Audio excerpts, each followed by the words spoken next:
Hello, thank you for tuning in today. I'm Robin Boudreau, co-founder and executive director of 𝘍𝘰𝘔𝘕. Today, we're about to share a very special episode with you. An episode that, in fact, we recorded before we kicked off the 𝘍𝘰𝘔𝘕 podcast. Today, you're going to hear from Dalles Jacobus and CJ Gaston, who joined us at our 11th annual 𝘍𝘰𝘔𝘕 Gala. They wrote and performed a very special song for our 𝘍𝘰𝘔𝘕 community. Again, thank you for joining in. We're going to kick this off. You're going to hear from Dalles and CJ, and then stick around for that very special performance. I'm super excited to be here this morning with Dalles Jacobus and CJ Gaston. We recently hosted our 12th annual gala, and they were our special guests that evening as well. So we're here today to talk a little bit about how we met Dalles and how that special performance came about. Thank you guys for being here. Excited to be here. It's bright and early after a big football game last night. That was a close one. It's a close one to say the least. Have you thought out? No. I'm still cold. Yeah. I lost all of my cold tolerance in the past year. Cool. Well, because you're down in Nashville. You've been there a full year? Yeah, I've been there almost a year and a half, right? Probably longer. Yeah. Yeah. A year and a half. Yeah, you're close. You'll be closing in on 2 years here before you know it. Yeah. We moved March 6th, so yeah, we're almost up on 2. Whoa. Yeah. And how long have you been back, CJ? So we've been back about a year and a half. Yeah. Okay. Yeah. So when they moved, him and Kate moved in March. We moved back in June, I think it was. Yeah. Like right in the summer, right at the beginning of Gosh, summer. guys, I don't know if that sounds like a good idea. That's what I said. I mean, Yeah. Well, we stretched it out too, and because I lived down there originally for 4 years, met my wife, came back to Iowa. We lived in Iowa for 4 years, and then we decided we just want to go down and try something. And so in the first month of being there, she wanted to leave after our lease was up. And I said, well, we got to at least do it for 2 years. So we kind of knew it was going to be 2 years before we even knew that before we knew them, knew we were coming back. But yeah, I don't know. I think if we would have met maybe a little bit before, we might have had a shot. So that's what I was going to say. How did you meet? I know how I met you, but how did the two of you meet? I don't know. I think I just kind of knew. I follow Iowa football, love Iowa football, and then obviously music. So like, I think on Hawkeye Heaven on Facebook, you were posting when you did like the We Wave like acoustic. I think you were like in a cutoff like. Oh yeah, dude. It's like in I was like a pavilion. I was buyer's parents back for Okay, yeah, and you might have just been singing with a microphone, like someone else was playing guitar. Maybe I forget what the video was, but so I had always kind of followed them, and we became Facebook friends, and then we connected at one point. I remember we connected one time before you ever moved to Nashville, and I forget how we did. I don't know if it was like from my wife knew somebody that was like a cousin to you, or I don't know. So anyways, I just we were Facebook friends, had chatted before briefly, and then I saw that they were moving. I'm like, hey, no, like anytime you're in Nashville and there's like, you hear the word Iowa, like you just kind of like flock to it. Like Iowa people are they're different. They're just really good I wasn't people. going to say it. And they're everywhere. And so like, we're real passionate about Iowa. Yeah. So anytime you can get connected with Iowa somehow, and I think I remember you telling me this story about CJ reaching out. Yeah, it was like, I don't even know if we had officially moved yet, but I think you were there just a few hours. Yeah. Well, and we were just getting there. We don't know anybody down there, so we're just looking to make some friends. And he's like, "Yeah, we're going out to what was it, Dogwood that night?" Or one of the midtown, we were at Live Oak because it was my wife's birthday. Yeah, that's what it was. Yeah. And so Kate and I hopped in the car, drove into town, and that was the first time we met. We were running around with Ian, right? Yeah. Mm-hmm. He's just on the other side of the border in Illinois, where he from. So, where he from? I think you're doing just fine. Well, he had wonderful things to say about you when he was telling me about CJ. So very special that you're both here. Yeah. So Dalles, how did we meet? Do we want the full story? Yeah, we want the full story. The synopsis. I really enjoy this one. Yeah, I'm sorry. What happens when two girls walk into a bar? Yeah, I'm playing at Barstool, and I look very bright lights. I'm gonna preface it with very bright lights right in my eyes, and I look and I'm squinting and I see Laura Vandenberg sitting there, And usually when there's only two women that walk into a bar, they're either sisters or it's mother-daughter. And I don't think Laura has a sister, does she? Yeah. She does? Okay. You know what? Anyway, long story short, I asked Laura if that was her mom with her, and I felt not great. It was awesome. I'm not easily offended, so I think we're doing all right. Yeah, you handled it well. I would have slapped me, so. No, I couldn't do that. No, that was a special day. And who knew by the end of that day, we'd be inviting you to come play at Gala. Yeah. You know, and actually I'd kind of been nagging you in Facebook Messenger for about a year and a half. Probably. So, yeah. Laura and I were down in Nashville, and the rest of the gals that we were with were going shopping. And I just looked at Laura and I said, you know what? I think Dalles is playing at Barstool. Why don't we just go sit down, have a snack, and listen to Dalles? So yeah. Not too long later, here we are. Yeah. I mean, that was probably, 4 That was months July. ago? July, yeah. Yeah. So, Oh. yeah, it was a quick turnaround, and it's been fun. Fast friends. Yeah, for sure. Oh, goodness. Well, having you at Gala was probably the biggest gift, not just to our 𝘍𝘰𝘂 family, but to everybody that was there that night. Mm-hmm. And so if we could, I would love to share the story of the song that you performed. And I'm going to let the two of you really lead that out. I know that I had reached out to you, obviously, and made that request. Would you do this for us? And which you immediately said yes, actually. I did. I didn't know that you were very nervous. Yeah. I don't think I've ever heard Dalles say no to much. I don't like saying no. I know, but that was a big Especially ask. if I can, I'm going to Right? try to figure it out at Would least. you write a song for our 𝘍𝘰𝘂 Yeah. community, right, Yeah. to be played at Gala? And you immediately said yes. Little did I know you were actually feeling pretty nervous about that. Yeah. So I'll let you lead out maybe what that looked like behind the scenes. Yeah. So, well, I mean, like you said, I said yes right away. And immediately I'm like, shoot, I really don't know much about this. Like it hasn't affected me directly. And, you know, it's kind of something like even with the wave, like when I released that song, like I was like, I don't know if it does the wave justice because I've never been on the other side. Sure.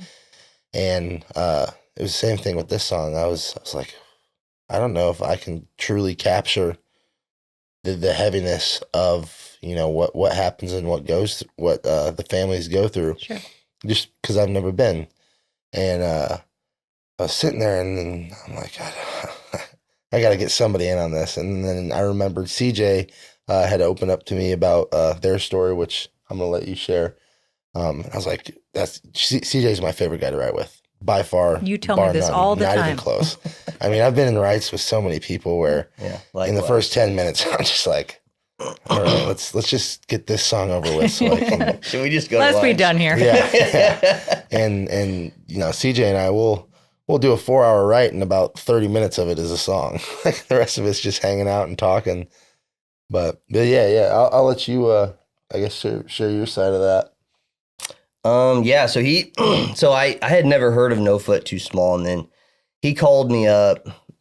It might have been in November, maybe October. I think it was right at the end of October because I was finishing up one of my classes and I knew I was going to have some time to like do some writing right after at the 1st of November.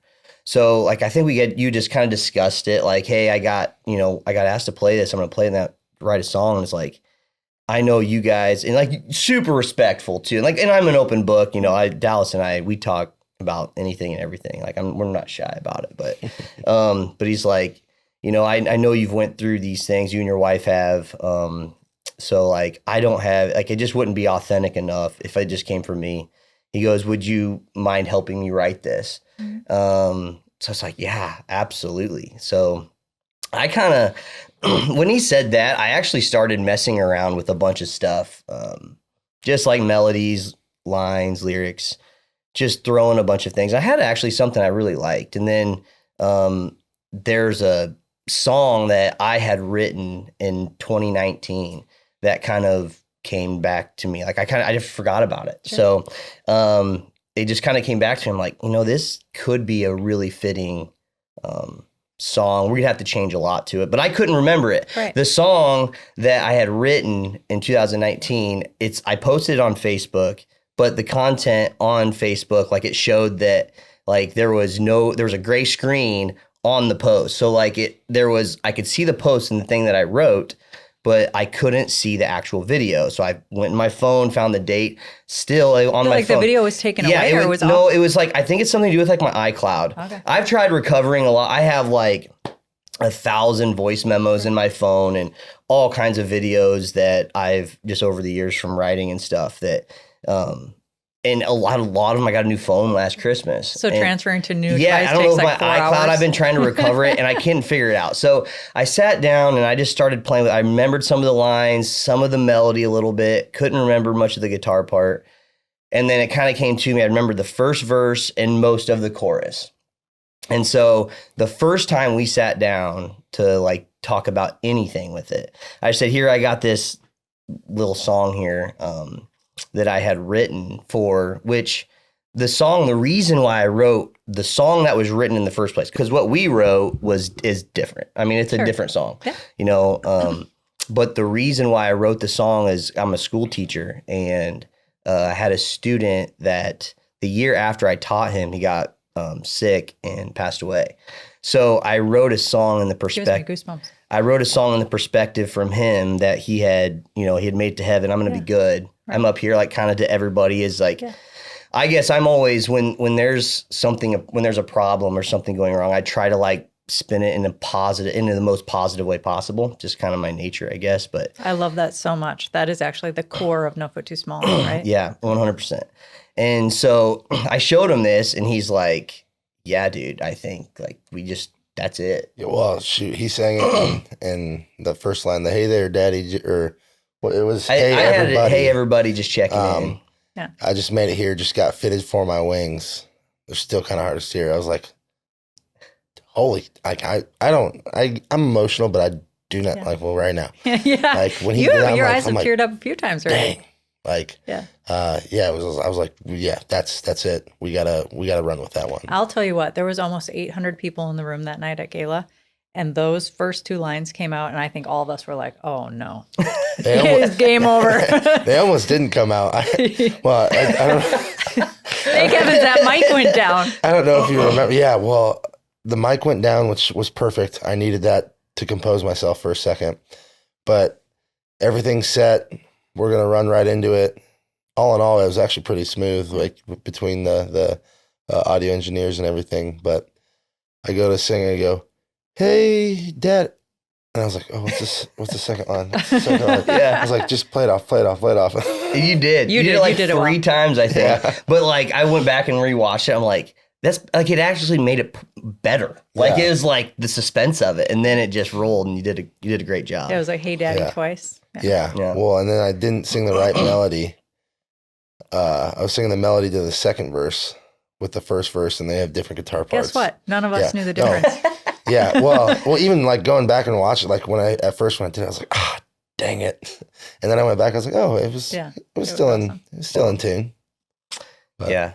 Well, I say when we started writing that too, like once I threw it to Dalles, I mean, it was pretty much Dalles from like then on out. So like we had the verse and the chorus kind of. The first verse basically we made one small little change, like some phrasing stuff for you and whatnot, but the chorus we had to switch up some lines. But like the second verse was like Dalles just throwing these out. I'm like, yeah, we wrote the rest of the song in like 20 minutes probably. Yeah. 30 minutes. It was right after we got off the phone with you. Yeah. We FaceTimed. So that's what I was going to say. There was 2 special moments, well, lots of special moments, but 2 in particular that stood out to me in this whole process. And one was the day I was trying to get out of the office. It was already late. It was 5:30, 5:45. And I was about to close my laptop. And all of a sudden I've got a FaceTime call coming in, which I rarely get a FaceTime. And I'm like, who's FaceTiming me? And it was Dalles. I'm like, well, I have to answer this. And so I answer. You make some joke about me sitting in my office. And then you were a little emotional. And you said, essentially, Robin, I agreed to do this song, but I actually don't think that I'm qualified to do this, right? Because I haven't experienced it. And while your mom had, it just wasn't your story, right? You said, but I've got the guy. But you also kept saying, we're going to just leave names out of this. And I'm thinking, I don't know what this is about, but okay.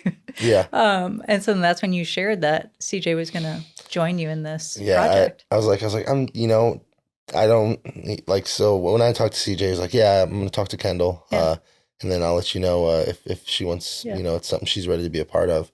So I was like, I'm just going to leave names out of it. And then I started talking about you. I'm like, yeah, dude, CJ's my favorite guy to write with. And then he would say something like, oh, but Kendall this. And finally you look at me like, all right, well, it's CJ and Kendall. I'm like, okay. I still don't know CJ and Kendall. That's fine. So that was super sweet. And then you had asked if at the end of that FaceTime, if I would hop on a call when you were writing this. And I thought, gosh, I don't know what value I'm going to bring to this call, but sure. So that was about a week later. I was in that Omaha hotel room. I felt like I was in this dark corner. I was so nervous to meet you. You need to know that. I'm like, I don't know who CJ is and can't mention names and I don't know. But we get on that FaceTime and you're both so gracious. And you asked, what advice do you have for us or what do you want us to include in this song? And I just said, this is yours, right? And this is from your perspective. So this was 100% the two of you. I had nothing to do with it. You nailed it. Thank you. Yeah. No, it was a fun process. Between us finishing it, 2 nights before? Yeah, like kind of polished it that Thursday night. I think it was Thursday night. We Thursday night before Gala. Yeah. Yeah, because like I said, sorry, I didn't. No, you're good. Go for it. He kind of steered the whole thing after it. He started throwing things out and but that second verse, the second verse in the bridge was all Dalles just throwing things out. So it was and I know he was I don't have I want to make it authentic, but I don't know, I don't feel like I have anything to add to it. And it's everything that he started saying was that second verse, so when we wanted to talk to mama, yeah, right? And then he was we want to add to daddy, talk to daddy at the beginning. And then, but the mama one it was heavy for me because, some of the lines he's I want to add in something about, should we say you did nothing, mama, you did nothing wrong. Oh gosh, I know. Every mom in the room lost it. Right. And then it's what's this first line? Hey mama. I know you still feel me too. I know you still feel me too. It's whoa, those things, I just I don't, it gives me goosebumps when we were kind of thinking about when we were writing it. It's he hit those things so close on the nail. I didn't even think of those things. And I, my wife and I have kind of experienced it. But when I know the hardest thing that with my wife and I's experience was that number one for me was the guilt that she felt believing that it was her fault. Yeah. And so, and that was I was dude, I don't, you didn't even need me to keep writing this song because it's you are nailing everything on the head with it.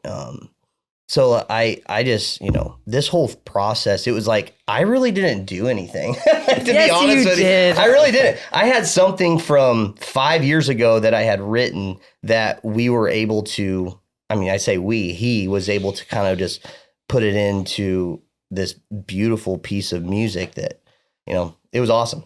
Yeah. So that guilt is universal, I think, in loss, but especially for moms. So I think the two of you absolutely crushed, talking to dad and talking to mom in the song. But as you may have seen on social media, what really, really got a lot of us was grandpa. And I don't know if I can share this, without losing it myself.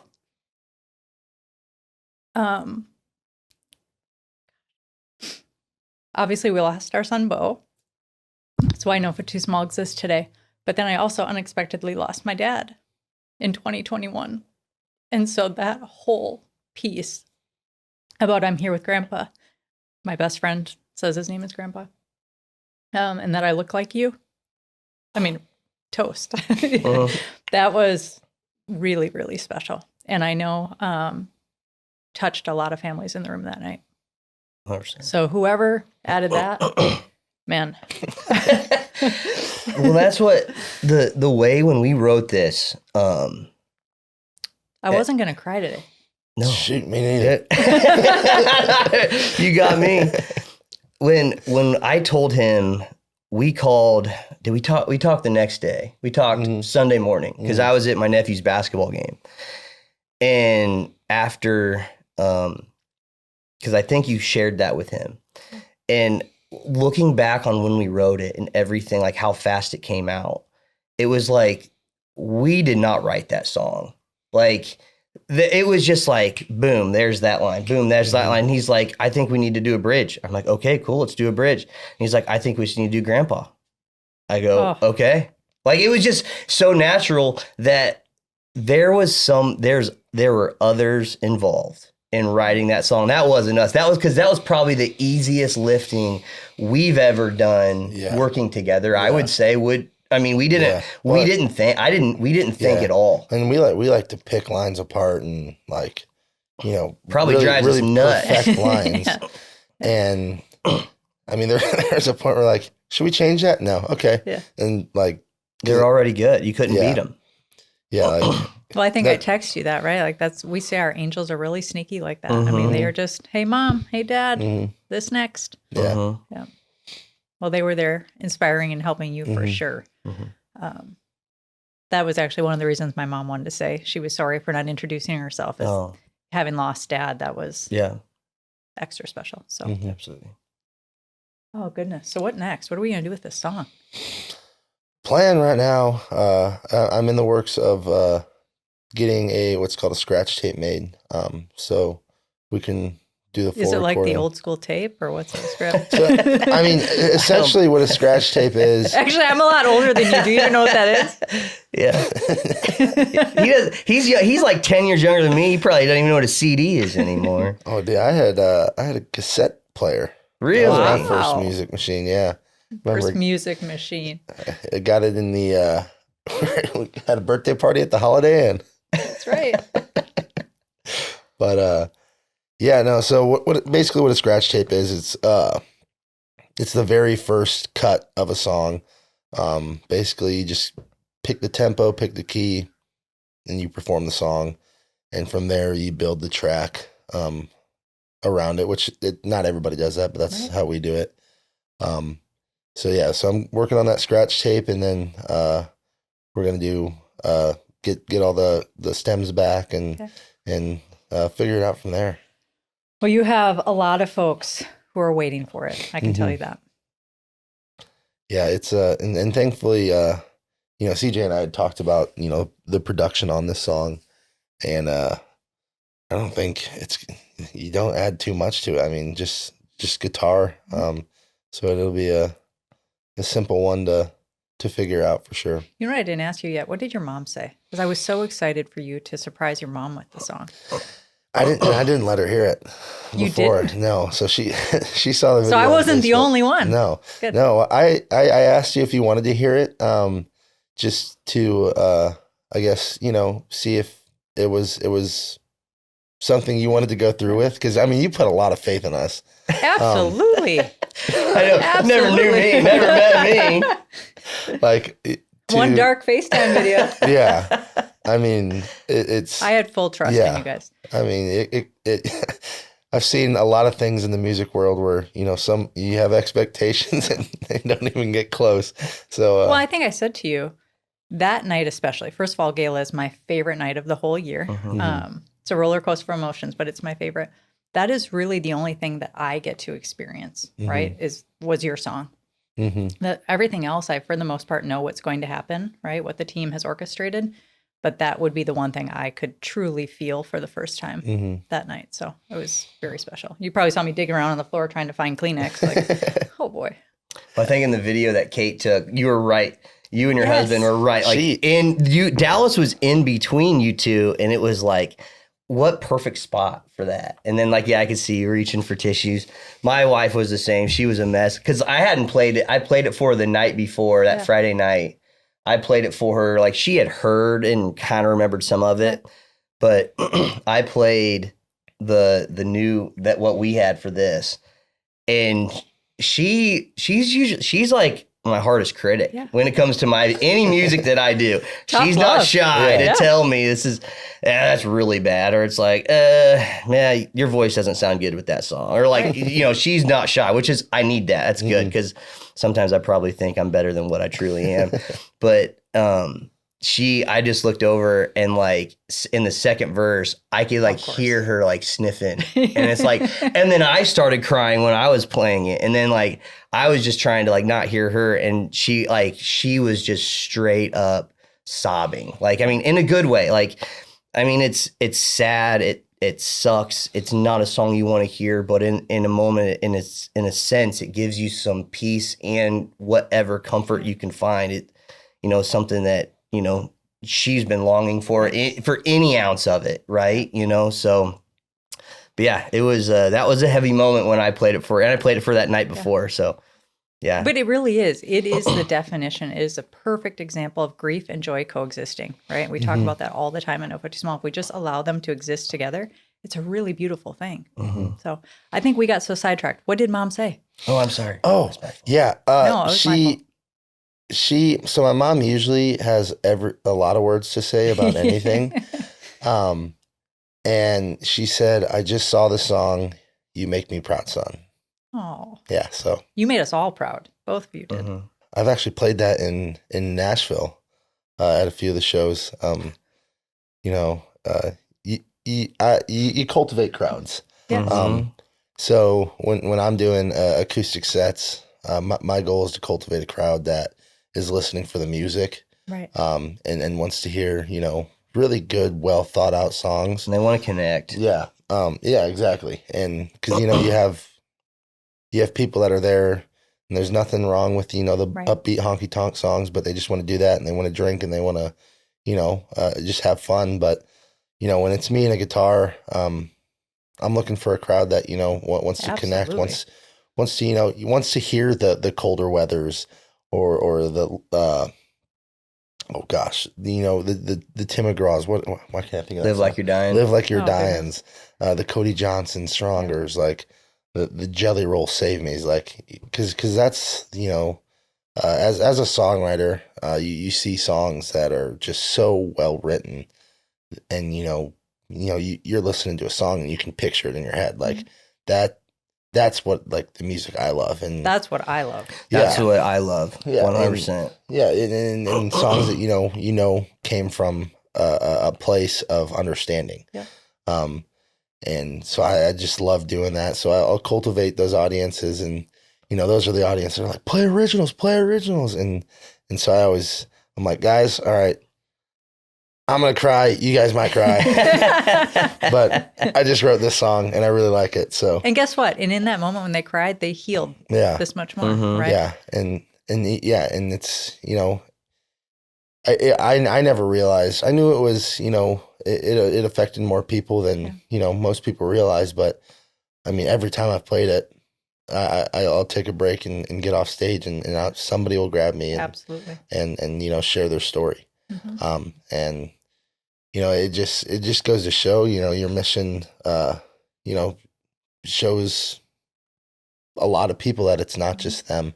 And, there's strength in numbers, and, feeling like you're not the only one is, probably one of the most important parts of healing, I guess. it is. I hope you know that you've opened the door, right? And you've given permission for folks to share their story, right? And that's what the song does. I always say, if the only thing we ever do at 𝘍𝘰𝘧𝘐 Too Small is change the dialogue around pregnancy and infant loss, we will have succeeded. Yeah. And you're helping to do that. That's what I was actually having that conversation with my wife right before we came here. It's like, to me, like one of the most, this maybe I'm biased, but the thing that I've connected the most with in people, whether I'm teaching or, I played Nashville for 3 years. Like, music can bring people together in ways that I've never thought was possible.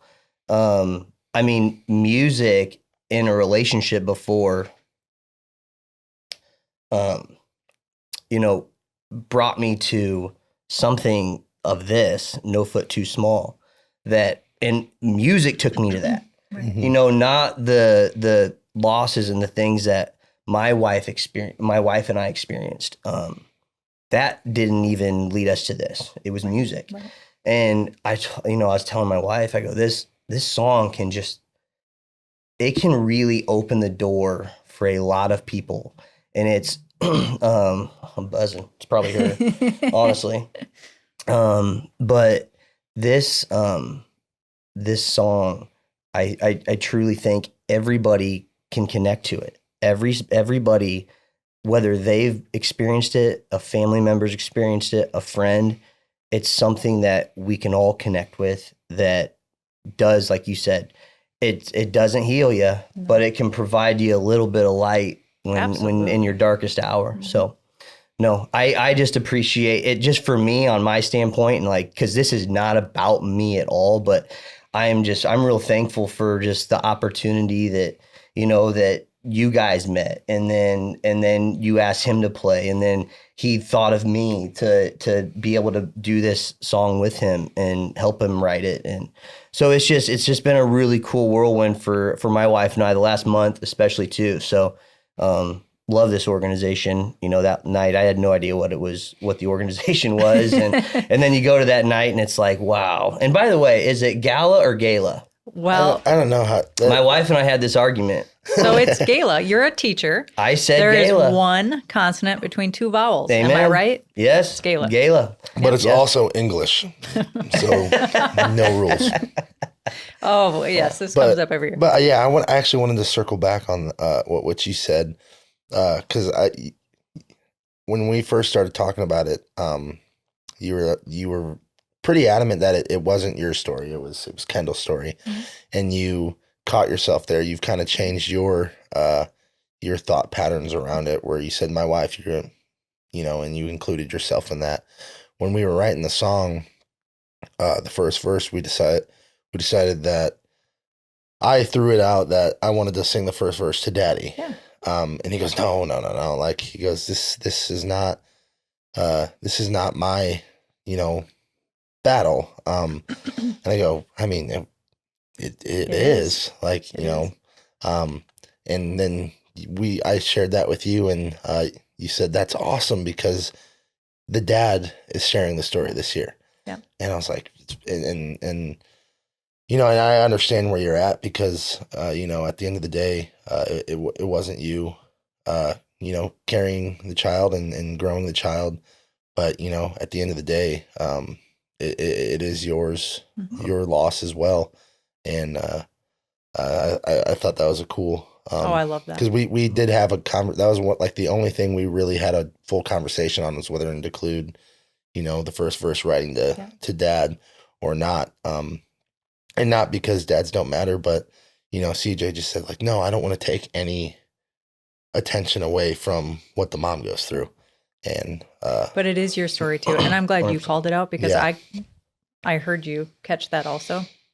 And it is something that you both experienced. Mm-hmm. Unfortunately, you've experienced it in very different ways, which can also be a very helpless feeling for dad. In our men's social clubs, we do, well, I'm not in the room, but I hear, they will say things like, I can't tell my wife this, or I almost lost my wife and my child. I mean, it's some tough stuff. So don't ever discredit that. Yeah. I love that you guys included the verse to Dad. Yeah.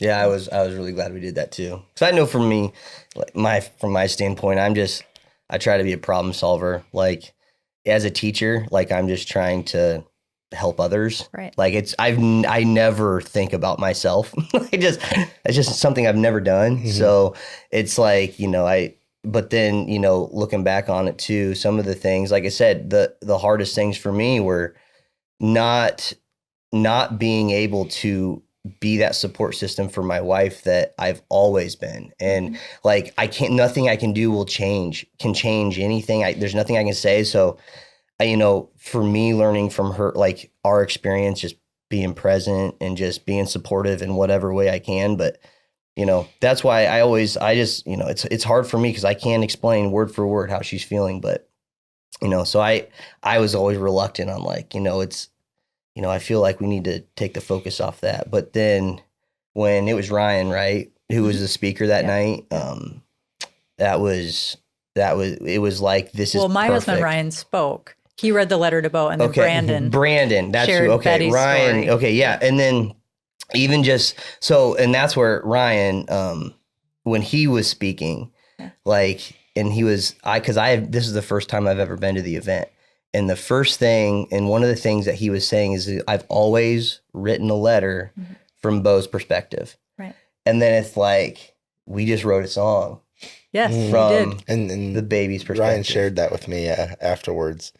Like it felt like it was a letter from him that he didn't have to write. Oh, man. Yeah. Okay. So, yeah, anyways, back to the thing. I've kind of felt at first, I'm kind of just rambling on about it, but I've been learning too that it's all a team. It's a whole team effort. We all experience things differently. We all perceive things differently. Our experiences are different, but we're all in it together too. So it's one team, It is one team, and this song will connect so many people, and I would argue it will heal a lot of people too. Yeah. It's definitely one I'm very proud of. And CJ can attest to this. The hardest part about writing a song is putting it out, because these songs are basically our resumes as songwriters and singers, and as a professional, you don't want to put out something that you don't think is your best work. Right. And there's so many times, writing a song where, it'll be done, it'll be finished, and I'll go back, be like, I think I want to change this line. And CJ and I, we had talked the day after the gala, and it's going to come off very cocky, but we were just like, we nailed that. Like, You couldn't be cocky if you tried. Well, there's nothing we would change about that song. Like, nothing. And that was a week and a half after we visited it the first time. And like that, some songs take years to write. And when you told me you could do that so quickly, I'm like, well, it's not usually like CJ and I, when we get rolling because we think similarly, but very differently at the same time. And it's so fun. Like, just because we have very different life experiences. But we just find ways to mesh them so well. And, our biggest problem is just getting to writing the song. I mean, holy cow. Time. We'll sit there and talk for a couple hours and then write a song in 30 minutes. Like, it's such a fun process. But yeah, going back to, it's rare that you get a song that you're confident in the first try.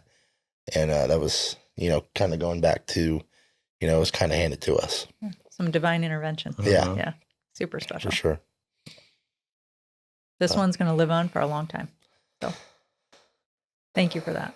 Thank you. You're welcome. Thank you. Love this song. Well, speaking of the song, I want to hear you sing it. All right.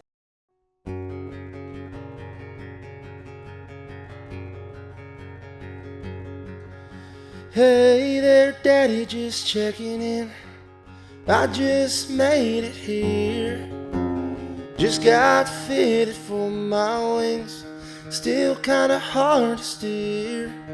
There's a bunch of kids up here like me, so learning how to fly. If they give us one more go around, we'll be cruising through the sky. Oh, hey, hey, hey, don't you cry. If you could see what I'm seeing, you'd know I'm gonna be alright. 'Cause there's a mountain made of ice cream that I can't wait to eat. Those words in red you read ain't kidding. There's gold on every street. And I built a mansion on a hill, my favorite piece of ground. 'Cause it looks just like the spot where you and Mama dreamed of settling down. God only knows, you don't deserve the pain you're going through. Yeah, I'm up here in heaven, and I'm watching over you. Hey mama, I know you still feel me too.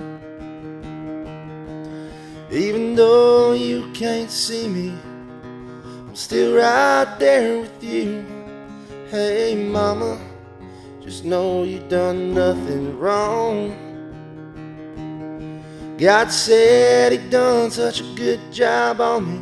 I got the early call home to these mountains made of ice cream, and I can't wait to eat those words in red. You red, ain't kidding. It's gold on every street, and I built a mansion on a hill, my favorite piece of ground, 'cause it looks just like the spot where you and Daddy dreamed of settling down. God only knows you don't deserve the pain you're going through.